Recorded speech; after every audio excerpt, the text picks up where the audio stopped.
can't be free. Everybody wanna judge, say I'm a thug, I'm a play, I'm a simple, why I can't be me? When I walk up in the store, all the Karens get to staring at me. Put my heart in my music, it's still on my sleeve. Everybody been portrayed.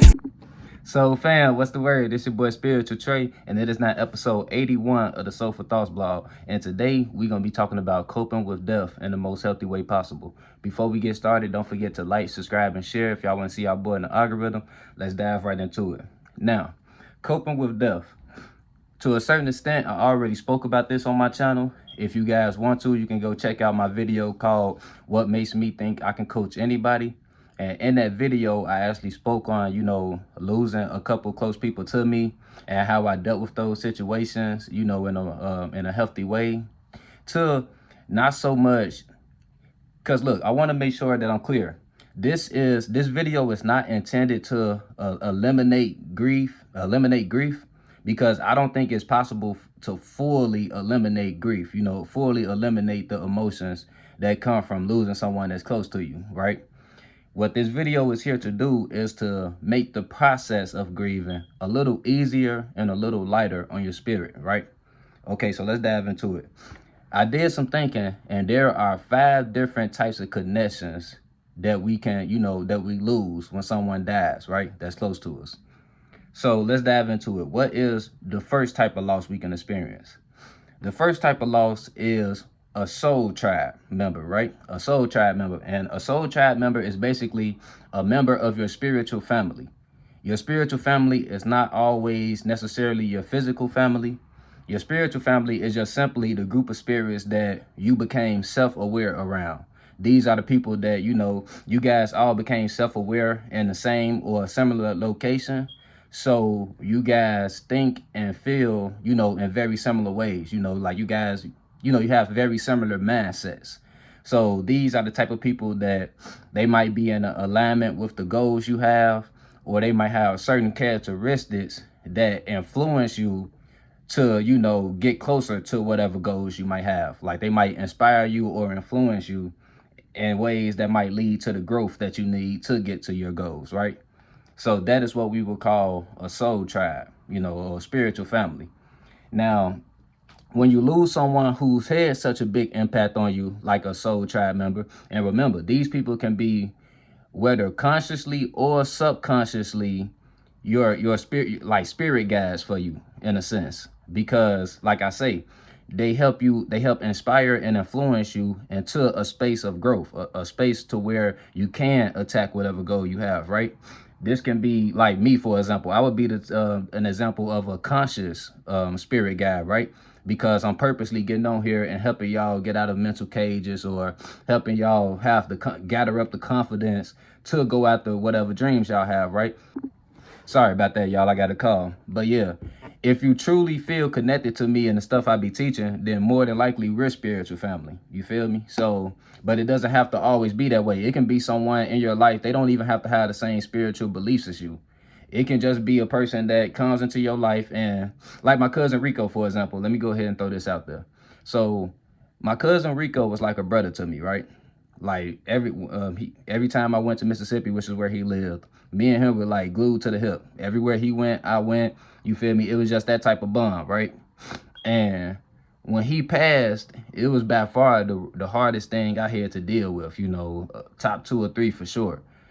And it was hard for me to, it was hard to, anytime you've been with someone as much as I've been around him, it's always going to be hard to get out of that space of missing them, right? Like that's really where the grief truly comes from. Like knowing that feeling like you never going to see them again, and, knowing that you can't do the things that y'all used to do anymore. It's the missing them part, right? That really eats at you. And I don't think that will ever go away fully, but a way that you can kind of like balance it out and make the energy a little lighter is by remembering the energies that they brought to you that uplifted you. You feel me? Like with Rico, the thing about him that influenced me the most was his confidence and charisma and fearlessness, right? Like he was the type of guy that can walk in a room and light the room up just from being himself. Like he didn't have to try too hard at all. Just from just being him and being in the room, I have you feeling, hella jolly and jokey and you feel me and shit like they just that type of guy, you feel me? Like it was hard to be sad around a nigga. And you know, he loved to party. But yeah, anytime somebody had a problem in the streets, there was no hesitation. Bro was on go too, right? So it was these attributes about him that I used to look up to because growing up, I had high anxiety, right? Like my social anxiety was out of the roof. I was the type of person that was more so socially awkward. You feel me? Like I didn't know how to conduct myself around people as great as he did because I didn't really know myself as much as he knew himself, right? And when he died, it kind of like it lit a fire under me to want to carry on his legacy because he was such an important member in our family. Like I say, y'all, he lit up every room he walked in. And I feel like he was everybody's favorite family member. You feel me? Favorite cousin, favorite uncle, favorite brother, like he was one of them type of people for real. So when he died, I felt like it was a loss for the whole family, right? And I wanted to kind of fill in that gap, like fill in the void that he left. So I started being a little more open with myself, putting myself more out there, doing things that I know he would have wanted me to do. Like, for example, starting this YouTube channel.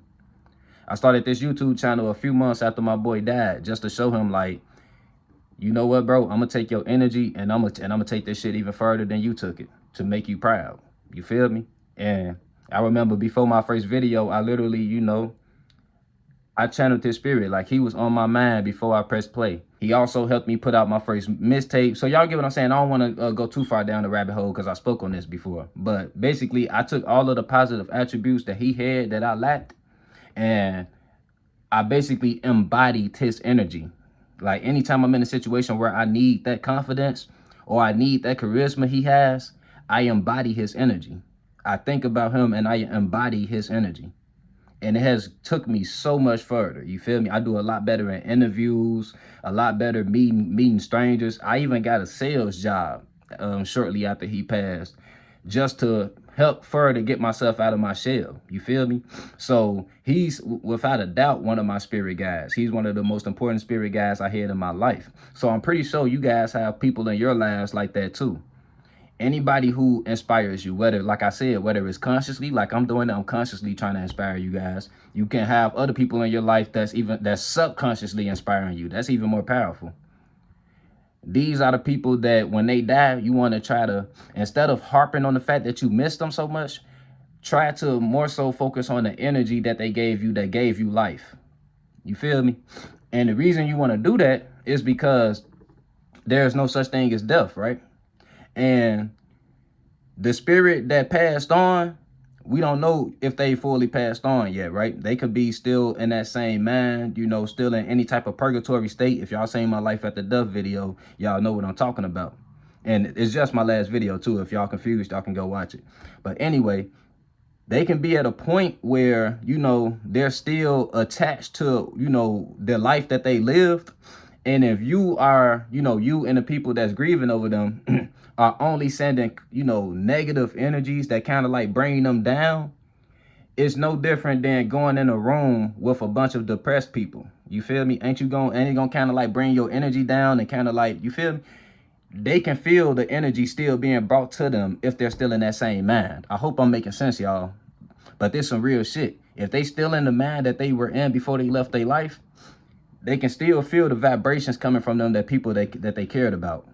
And if they're in a dream state, the vibrations that you guys are sending them to their atmosphere can affect the type of dreams that they're having. Like you can be causing nightmares, causing them to dream about you in negative ways and all types of stuff like that. And I'm not saying that to get y'all to feel bad for, you know, not being able to get over the hurt. I'm just saying that to hopefully open y'all eyes to want y'all to get to be more lighter about the situation. Because listen, like I said, death is just a transition. And you can't look at it like their life has ended just because they're no longer in yours. If anything, they're just going to go on and make a better life, right? They probably were in some type of stress to where you would be happy that they would be, you know, that they're not here to deal with that anymore anyway. We just got to get out of our selfishness of wanting them with us, right? But here's the thing. If you can embody the energy of that they gave you life with, they will forever be with you. You feel me? The body of inspiration that they use to affect your body will always be in existence, and therefore they will always be with you. I hope I'm making sense on that, family. But let's move on to the next step. So that's the soul tribe. When you lose a spiritual family member, the best thing to do is to embody the energy that they gave you life with, while keeping in mind that we not robots, right? So it's gonna be times that you miss them and that you just have to let those tears flow. Please let those tears flow. And let's say you at a point where the death is fresh, right? So you can't even fathom really embodying no positive energy from them because you're so much in a negative energy because they just left, right? Whenever you feel so heavy like that, like you feel your heart so heavy about them, if you had a chance, let those tears out. Basically drain that towel, let those tears out. And then once you get to that point where you've let out as much tears as you can and you feeling light again, try to do the activity to where you're embodying their energy in a positive way. Like after you just, was just in that negative state of feeling, of missing them so much, after you get done crying, do some type of activity that you guys connected on or whatever the case may be, and embody their energy in a positive way within that activity. I guarantee you the next time your heart is feeling heavy, it won't feel as heavy as the time, as the last time, if you keep doing it this way. Now, the next type of loss is what I call a stagnant soul tie. So this is basically somebody that you were close to, but, for whatever reason, they weren't really a positive influence on you. Like maybe you guys were in the streets, or maybe maybe they just were a bad influence, but at the same time, they were good peoples. So you still kept them around. They didn't really help you grow in any type of way. But like I say, y'all just connected on desires. That's really what it be. Y'all connected on desires, lower physical desires to be specific. And maybe they died without actually coming up with any real purpose in life. They died in a stagnation cycle. These type of deaths can be hard too, because when somebody dies in that type of way, the older you get, the more you think about the fact that they didn't get to live the life that they should have, or you wish they would have went a different route than they did, and it can really, that pain on top of the fact that you miss them, miss being around, it can be a lot, right? So I'm gonna stress this on every step. Whenever your heart feels heavy, please let the tears flow. You feel me? Let that pain out. Then, like I say, once you let the tears out and you get to a certain point of clarity and you feeling a little lighter about it, think about it like this.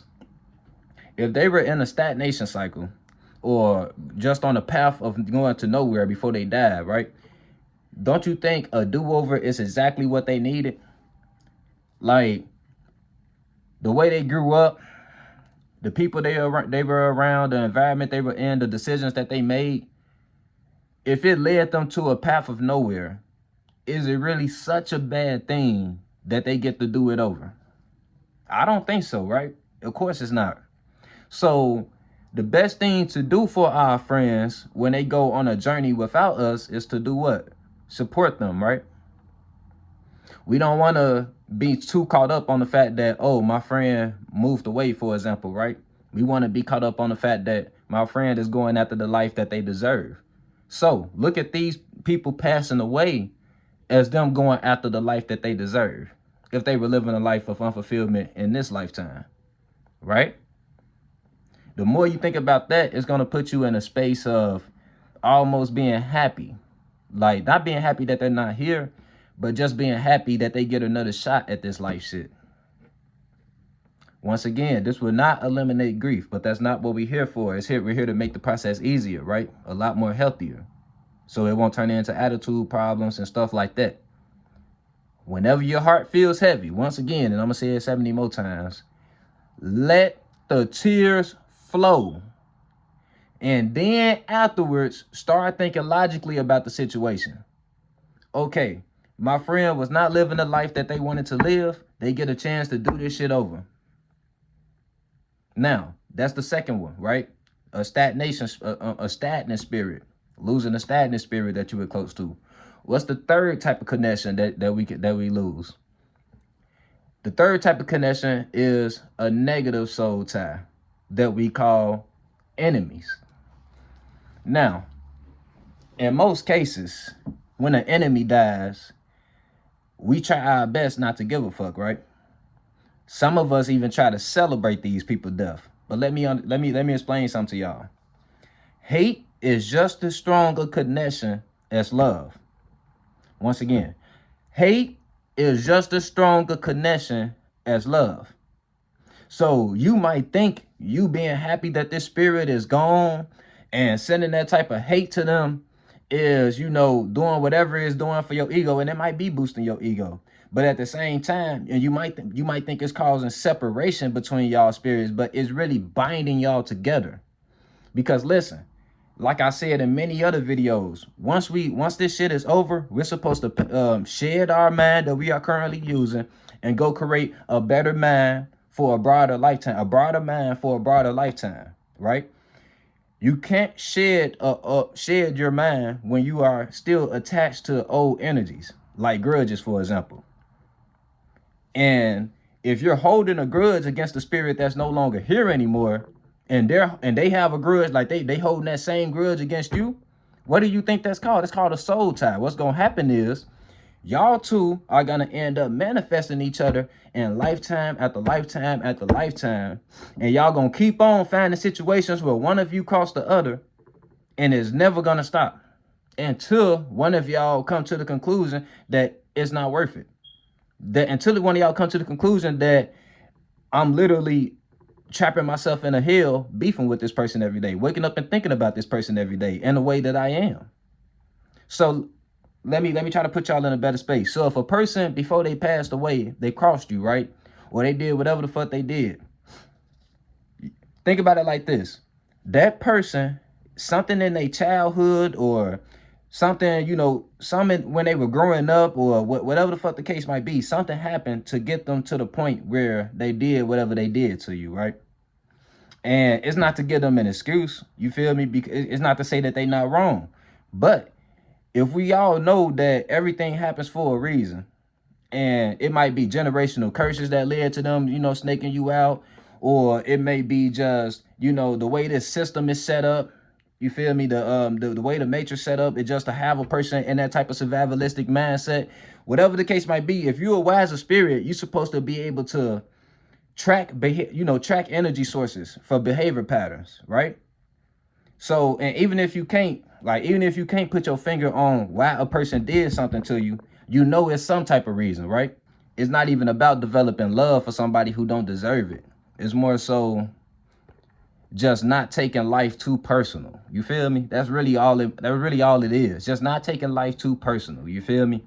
Whatever they did, they did. Whatever you did back, you did back. The situation over. You feel me? Let's hope that both parties get the guidance that they need so this shit won't happen again. You feel me? The more that you tap into that space, the more it's gonna heal your hate for that person, and the more you're gonna get over the grudge of that, and your spirit will be lighter. You're not doing it for them, you're doing it for your spirit to be lighter. You feel me? Because hate is a heavy ass energy, for sure. Now, that's the third one. So let's go through the go through the list again. So the first one was losing a soul tribe member, the first type of loss. The second type of loss is a stagnation cycle, like losing a person that's in a stagnation cycle. I think I called it a positive soul tie because, you know, it's a liking between you two, right? So it's a positive soul tie, but it's a stagnant one, right? And then we got a negative soul tie, aka enemies, right? The last type of connection a person can lose is a premature one, and that's basically like losing a child. Any type of child you were close to, whether it's yours or somebody else's, or just, you know, a person losing their life before they even got a chance. You feel me? So children.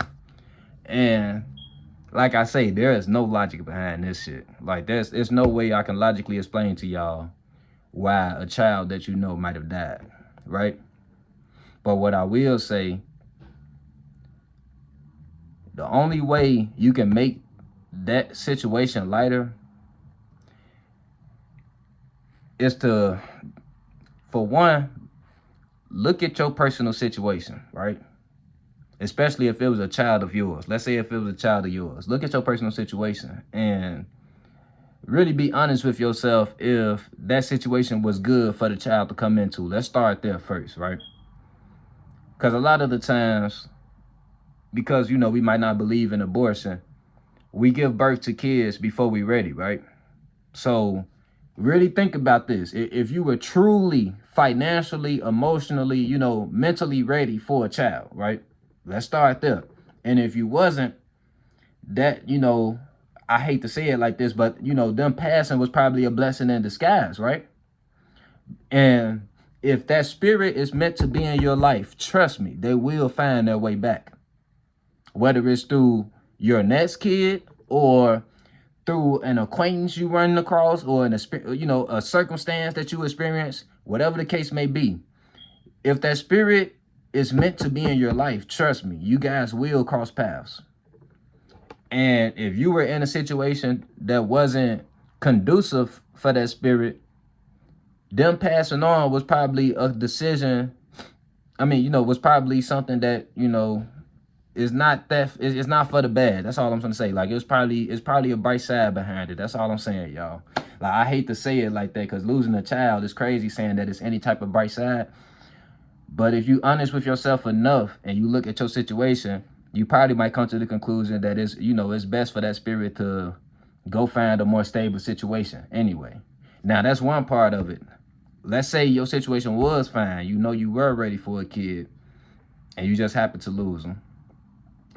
Like I say, this is when logic totally dissipates, right? Because there's no sense in this shit. You just have to get to a space to where you know for a fact that death is not real, right? So it's not like this spirit is eradicated from existence. That spirit is going to go get a chance to live another life. We just have to get past the selfishness we have of missing the child that we lost, right? Like, I never lost a child, y'all, in terms of death, but I did lose a child in terms of, like, the child not being in my life no more. And I spoke about this in my What Makes Me Think I Can Life Coach People video, too. It was a little girl I was raising in my last relationship I got with the mom. While she was pregnant, we didn't know she was pregnant. Long story, right? So I ended up, you know, accepting the father role to be in the little girl's life because it's her father, you know, long story. Anyways, after me and the mom split up, about a year after we split up, because of the complications we were having, she took the little girl away from me, right? So in a sense, I do know how it feels to lose a child. I haven't seen this little girl since, you feel me? And it's been 2 years since this happened. What keeps me going is just having faith that spirit has the strength to carve out the path that that they intend to go on.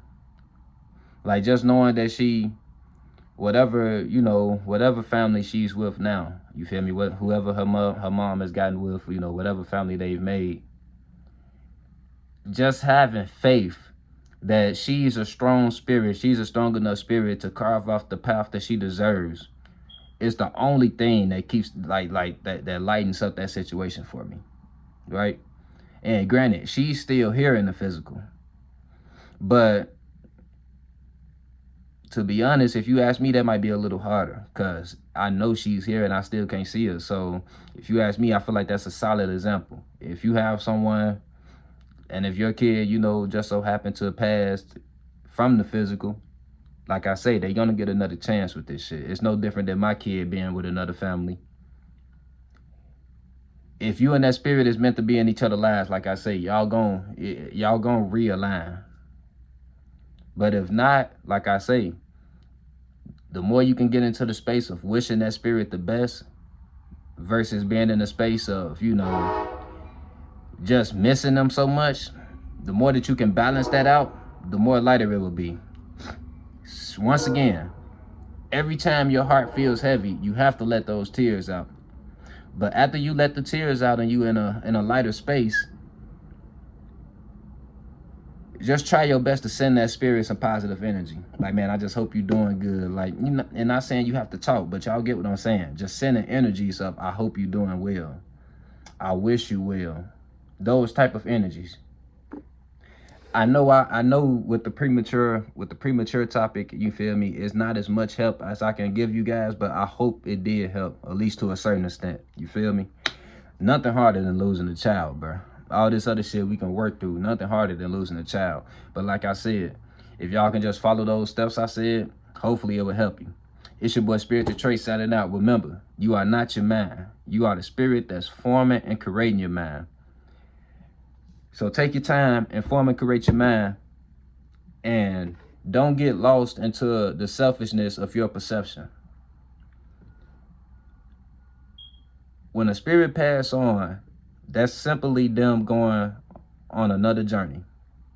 In the same way you would support your friend if they moved away, you would support your family if they moved away, you know, to better themselves. Tap into that space of supporting your passed on relatives or, you know, loved ones.